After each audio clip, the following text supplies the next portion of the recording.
Hey everybody, Scott here at EFI System Pro, and today's video we are in the shop, going to be on the dyno, doing some timing swings to show what kind of power difference it makes.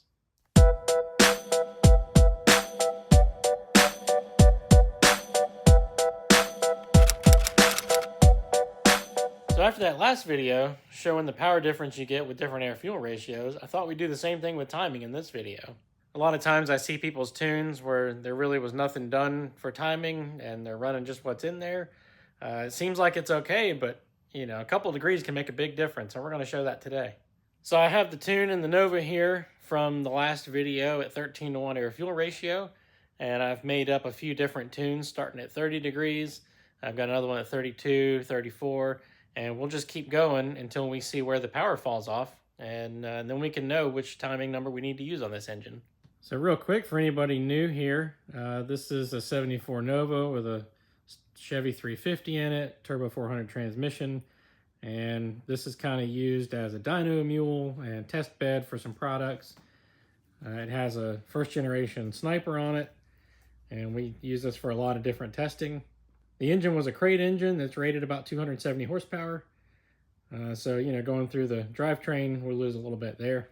So all that out of the way, let's get right to it and do that first pull at 30 degrees of timing.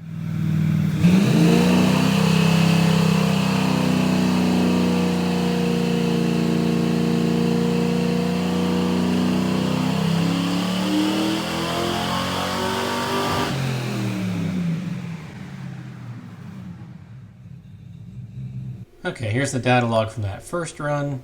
You can see where we go full throttle, the dyno pulls it down and then lets it ramp up. And here you can see we've got 30 degrees of timing.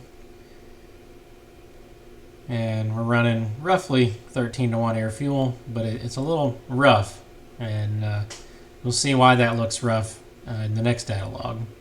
Let's go ahead and jump to that 32 degree run and see what we get.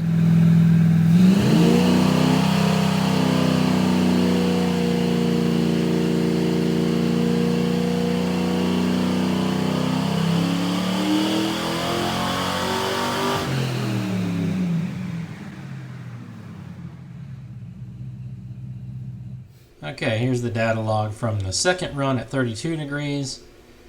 So you can see that over here.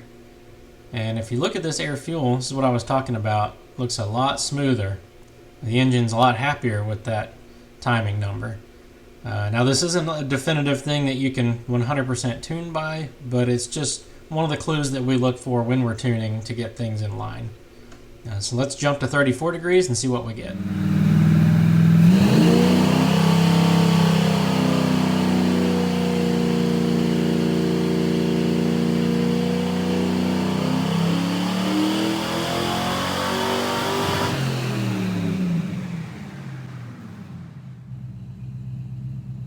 Okay, so here's our run at 34 degrees. You can see that over here.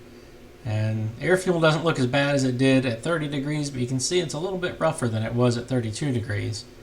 And that definitely showed up in the dyno sheet also with the horsepower. So since power fell off at 34 degrees, we're not going to keep going for the others. So there's just no point. It's going to just keep losing power, and we're going to potentially hurt a piston or something by getting into detonation.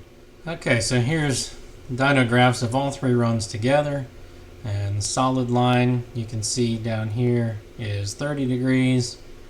The dotted line up at the top here is 32 degrees, and then the finer dotted line is a little bit different color is 34 degrees.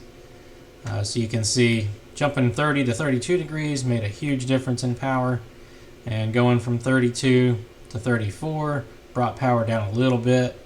Definitely didn't improve anything anywhere, even though it kind of matched right in this area. Other than that, 32 degrees made the best power everywhere. So because of that, we're definitely not going to keep pushing it with more timing, because it's just going to get worse. But hopefully that gives you some good information on how. So you can see that 32 degrees of timing is the sweet spot for this engine. That's what it likes. And if you were running 28 or 30 degrees, you'd be leaving a lot on the table. So that's one reason we highly recommend getting in there and tuning on it. And if it's not something you want to do yourself, have somebody do it. If you buy your system from us, I can help you do it. The tuning help is one of the perks that you get from buying a system from EFI System Pro. You get my help all the way through and make sure that it runs as well as it possibly can. So that'll do it for this video. If you have any suggestions for other videos you'd like to see, let us know, and we'd be happy to make those. We'll see you next time.